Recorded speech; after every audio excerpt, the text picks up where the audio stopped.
जय श्री कृष्णा, राधे राधे। कैसे हैं आप सब? आई होप आप लोग बहुत अच्छे होंगे और आप सभी का वेलकम है मेरे ब्लॉग में। तो अभी हो गया है सुबह का टाइम, मैंने स्नान कर लिया था और उसके बाद फिर मैं आ गई हूँ किचन में। तो कल मैं दूध गर्म करना थोड़ा सा भूल गई थी, क्योंकि कल थोड़ा जल्दी था, कल शादी में भी गई थी, तो फिर मैंने अभी दूध गर्म करने के लिए रखा है। साथ के साथ मैं यहाँ पे पानी भी गर्म करने के लिए रखूँगी, क्योंकि माधु आशु को स्नान कराने के लिए मैं अभी गर्म पानी से ही स्नान कराती हूँ, बहुत टाइम हो गया है। तो मैं आज आप सबके साथ शेयर करने वाली हूँ कि मेरी सुबह से लेकर रात तक लड्डू गोपाल जी की दिनचर्या कैसी रहती है।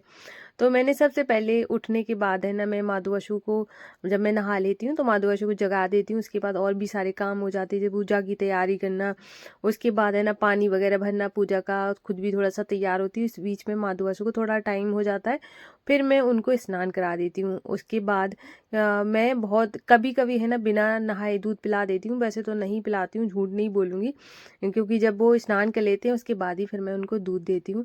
उसके बाद फिर मैं उनका प्यारा सा श्रृंगार करती हूँ और बहुत सुंदर से उनको कपड़े पहनाती हूँ, जिससे कि वो बहुत क्यूट लगे, प्यारे लगें, क्योंकि मुझे ऐसे लगता है कि मेरा माधु बसु सबसे सुंदर दिखे।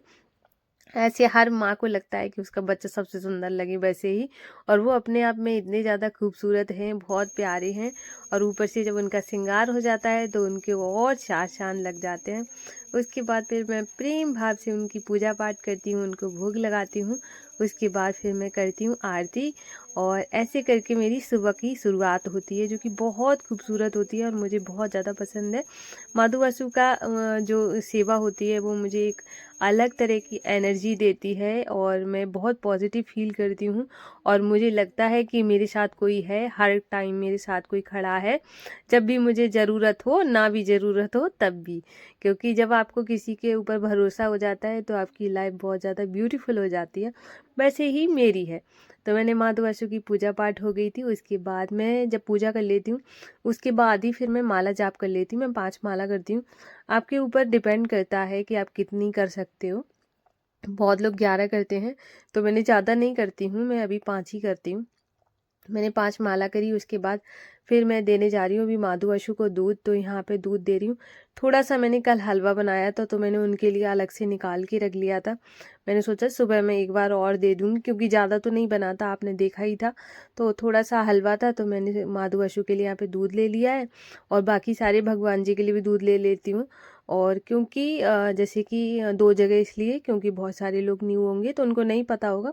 मैं 2 जगह इसलिए देती हूँ, जो माधु वासु का दूध रहता है लड्डू गोपाल जी का। माधु वासु मतलब मेरे जो दोनों कान्हा है उनका नाम है, छोटे वाले का नाम माधु, बड़े वाले का नाम वासु। बहुत सारे लोग हैं नए जुड़ते हैं, उनको नहीं पता रहता है, इसलिए मैंने सोचा आप लोगों को बता दूं। फिर मैंने यहाँ दूध ले लिया है, एक दूध है जिसमें तुलसी दल है, उसके वो हमारे माधु वासु का है, श्री जी का है। श्री जी का मैं जैसे कि राधा रानी है उनका नाम लेकर मैं दूध वगैरह भोग लगाती हूँ। और जो अलग रहता है जिसमें तुलसी दल नहीं रहता है, वो सारे भगवान जी का होता है। तो मैंने उनको दूध दे दिया था। दूध पीने के बाद कम से कम आधा 1 घंटे के बाद फिर मैंने उनको मूंगफली का भोग लगाया था। और क्योंकि जो भी, जैसे ऐसा नहीं है कि मतलब मैं स्पेशली वीडियो के लिए कोई चीज़ मंगा के खिलाऊं, नहीं, जो मेरे पास रहता है घर पे जो चीज़ होती है मैं उसी चीज़ का भोग लगाती हूँ। घर में जो चीज़ भी आती है तो सबसे पहले हमारे माधु वासु ही खाते हैं, उसके बाद हम लोग खाते हैं। तो ऐसे करके मतलब कोई भी चीज़ होती है, चाहे कुछ भी खाने को जो हम उनको खिला सकते हैं वैसे। तो आज मैंने दोपहर में उनको भोग में खिलाया खीर। मेरा मन किया चलो आज ना माधु वासु के लिए खीर बनाती हूँ, तो मैंने माधु वासु को खीर खिलाई। खीर खिलाने के बाद फिर हो गया था उनका सुलाने का टाइम। तो एक कमेंट आया था, क्या दीदी हम डेली सुलाएं, ज़रूरी होता है सुलाना? तो मुझे ऐसे लगता है सुला देना चाहिए। और जैसे मैं माधु वासु को बहुत जल्दी जगा लेती हूँ सुबह सुबह ही, और तो मैं इस वजह से दोपहर में ज़रूर सुलाती हूँ। कभी नहीं सुला पाऊँ तो बात अलग है, वरना वो डेली ही सोते हैं। और मुझे ऐसे लगता है कि हर कोई जैसे थकान हो, बैठे बैठे कितनी देर बैठे रहेंगे, सुबह से रात तक बैठे हैं, तो एक बार बीच में हम लोगों को भी तो लगता है कि हम लोग थोड़ा सा नींद ले लें, थोड़ा सा रेस्ट करें। वैसे हमें अपने भगवान जी का, हमें अपने ठाकुर जी का ख्याल रखना चाहिए। तो मैंने सुला दिया था, और सुलाने के बाद ये हो गया शाम की 4:30 का टाइम, और अब हो गया था उनका उठने का टाइम। तो उठने से पहले मैं उनको, जब मैं जगाती हूँ ना, तब मैं उनके लिए थोड़ा सा पानी गर्म कर लेती हूँ। अभी जैसे सर्दी हो गई है तो सर्दियों के टाइम में थोड़ा सा गुनगुना पानी दो तो अच्छा रहता है। क्योंकि ठंडा पानी थोड़ा सा नुकसान भी करता है। तो मैंने यहाँ पे ना थोड़ा सा गुनगुना पानी कर लिया था। अभी आप देख सकते हैं टाइम हो रहा है 4:30। मैंने घड़ी को थोड़ा सा 10 मिनट आगे कर रखा है, अभी 4:30 ही हुए होंगे, थोड़ा सा कम ही होगा। फिर मैंने माधु आशु को यहाँ पे जगाया और पानी लेकर आ गई हूँ। जैसे कि आपको पता है मैं 2 जगह दूंगी पानी, तो मैंने 2 गिलास में पानी ले लिया है। माधु आशु को अभी प्रेम भाव से हम उठाएंगे। और ये वाले जो वूलन के कपड़े रहते हैं इनमें ही मैं सुला देती हूँ, क्योंकि ये सॉफ्ट रहते हैं तो इसमें कोई दिक्कत नहीं होती है। जैसे कि जो वैसे कपड़े होते हैं जो मतलब अभी जो गर्मियों में पहनते थे वो थोड़ा सा कड़क रहते हैं, ये तो बहुत सॉफ्ट रहते हैं। तो मैंने इनको उठा के और यहाँ पे इनको दे दिया पानी। श्रृंगार अभी मैं करूँगी नहीं, क्योंकि तब करती हूँ जब माधु बसु की आरती का समय हो जाता है, संध्या आरती करती हूँ तब मैं उनका श्रृंगार करती हूँ। तो यहाँ पे मैंने इनके गिलास में तुलसी दल डाल लिया था और बाकी भगवान जी को सिंपल पानी दे दिया था। अब उसके बाद है ना फिर मैं यहाँ पे अब देने जा रही हूँ दूध।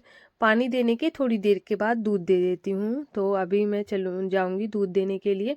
तो यहाँ पर मैंने थोड़ी सी चीनी डाल दी है और अभी मैंने गुड़ भी मंगाया है। तो अभी थोड़ी देर के बाद गुड़ भी आ जाएगा, क्योंकि मैंने बोल दिया था कि गुड़ लाने के लिए, तो गुड़ आ जाएगा आज। तो मैं क्योंकि कल मेरा व्रत है तो इस वजह से तो मैंने माधु आशु को दूध का भोग लगा दिया था। और इसके बाद फिर मैंने अभी ज्वेलरी नहीं पहनाई है, सिर्फ कैप पहना दिया था, थोड़ी ठंडी है ना इस वजह से। और दूध पिलाने के बाद फिर हो गया था शाम का टाइम। तो यहाँ पे टाइम हो गया था 5:30।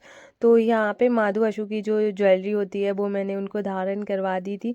और आज मैंने उनको ब्लू ब्लू कपड़े पहनाए थे जिसमें वो बहुत प्यारे लग रहे हैं।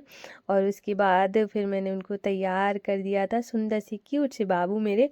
और पता है मैं कल ही एक वीडियो देख रही थी जिसमें वाशु बहुत ज़्यादा कमज़ोर लग रहा था। और अभी सब लोग बोलते हैं कि ऐसा लगता है कि वाशु थोड़ा सा मोटा हो गया है। मुझे भी लगता है गोल गोल फेस हो गया। पहले पहले बहुत पतला पतला सा फेस था, अब थोड़ा सा गोल गोल गोल मटोल सा हो गया। तो मैंने माधव आशु को दोनों को तैयार कर दिया था। फिर यहाँ पे संध्या आरती की तैयारी करी। जो सुबह में जैसे कि जिसमें जो पूजा करती हूँ जिस दिए में, फिर मैं क्या करती हूँ शाम को दूसरे में कर देती हूँ, फिर दूसरे दिन के लिए वो वाले धुल के रख देती हूँ, ऐसे करती हूँ। फिर यहाँ पे दिया शाम की आरती करती हूँ। सुबह से लेके रात तक जो हम पूजा पाठ होती है। देखो एक तो क्या होता है कि अगर आप चाहो तो उनको टाइम दे सकते हो, नहीं तो घर में इतने सारे काम होते हैं। कई लोग ऐसे बोल देते हैं हमारे पास टाइम नहीं है। टाइम निकाला जाता है, हमारी चीज़ के लिए टाइम निकालते हैं, तो फिर भगवान जी के लिए क्यों नहीं निकाल सकते। हमें जिसने इतना सब कुछ दिया है, कल को वो कह दिए कि तुमने हमारे लिए क्या किया है, हम क्यों दें, फिर क्या करोगे। तो इस वजह से ना थोड़ा सा उनके लिए टाइम ज़रूर निकालना चाहिए। मैंने फिर रखा दरवाजे पे दिया। कमेंट आया था कि आप बताना कि दरवाजे पे दिया क्यों रखा जाता है। और मैं इस पे एक प्रॉपर वीडियो जल्दी ही लाने वाली हूँ, क्योंकि अभी मेरा ये जाएगा। उसके बाद एक और है कि गुरुवार व्रत कैसे करें, क्योंकि उस पर भी बहुत बार से कमेंट आ रहा है। तो शुक्रवार को वो वाला ब्लॉग आएगा। अगर आप लोग व्रत रखना चाहते हैं और किस तरीके से रखें, और व्रत रखने का बस मतलब ये जो टाइम है, मतलब जो अगला वाला गुरुवार आएगा, इस ये जो कल है कल के बाद वाला, वही उसी से आप स्टार्ट कर सकते हो। इसके बाद तो आप स्टार्ट नहीं कर सकते हो। इस वजह से मैं वो शुक्रवार को ब्लॉग डालूंगी, अगर आप इंटरेस्टेड हैं, क्योंकि बहुत सारे लोगों का कमेंट आ रहा है कि हम व्रत रखना चाहते हैं कैसे रखें। तो मैं वो परसों आपको वीडियो ज़रूर शेयर करूँगी, तो उसमें देखिएगा। तो अभी हो गया था उनके शाम के भोग का टाइम। तो आज मैं भोग में बना रही हूँ गोभी का पराठा। तो मैंने गोभी को क्रश कर लिया था। उसके बाद फिर मैंने ऑयल डाला, उसमें थोड़ा सा जीरा डाला है, हींग डाल दी, हरी मिर्च डाल दी, क्योंकि भोग में बहुत सादा सा रखती हूँ, कोई ज़्यादा मिर्च मसाला नहीं रहता है। मिर्च तो एक बार को थोड़ा सा डाल भी देती हूँ, लेकिन जो मसाले वगैरह होते हैं उनको बहुत कम क्वान्टिटी में डालती हूँ। बहुत सिंपल सा भोग बनाती हूँ, फिर सिंपल होने के बाद भी वो भोग इतना टेस्टी बनता है, बहुत ज़्यादा। तो यहाँ पर फिर मैं अभी गोभी को मैंने ऐसे थोड़ा सा हल्का सौते कर लिया है। और यहाँ पे अभी मैं आटा लगा लूँगी, और घर वालों के लिए जो मतलब बनेगा थोड़ा सा। और बाद में ना फिर मुझे अनियन ऐड करना पड़ेगा, क्योंकि इसमें जो गोभी था वो बहुत कम, क्योंकि जब हम उसको क्रश करते हैं उसके बाद वो बहुत जरा सा रह जाता है। तो माधु आशु के लिए बनाने के बाद है ना, फिर मैं बाद में थोड़ा अलग बनाऊंगी। तो यहाँ पे मैं आटा लगा लूँगी। तो मैंने यहाँ पे आटा लगा लिया था थोड़ा सा, क्योंकि आज हम भोग बना रहे हैं।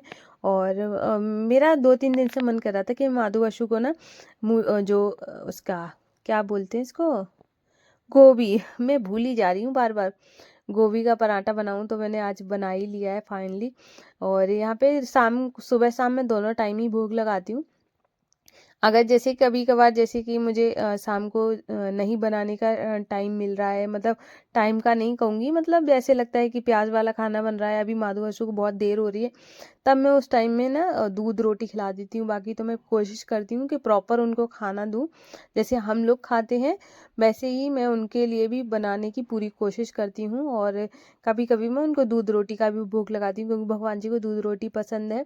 तो ऐसे करके देखो, हर इंसान का अपना अपना एक काम होता है, और हर घर का काम अलग अलग है, तो ज़रूरी नहीं है मैं इतनी सेवा कर पा रही हूँ तो आप भी उतनी ही सेवा कर पाए, या मेरे से भी बहुत सारे बहुत ज़्यादा ऐसे लोग हैं जो बहुत अच्छे से सेवा करते हैं, मैं शायद उनके 50% भी नहीं कर पाती हूँ। तो अपने तरीका होता है पूजा करने का और भगवान से जुड़ने का, अलग अलग वो है।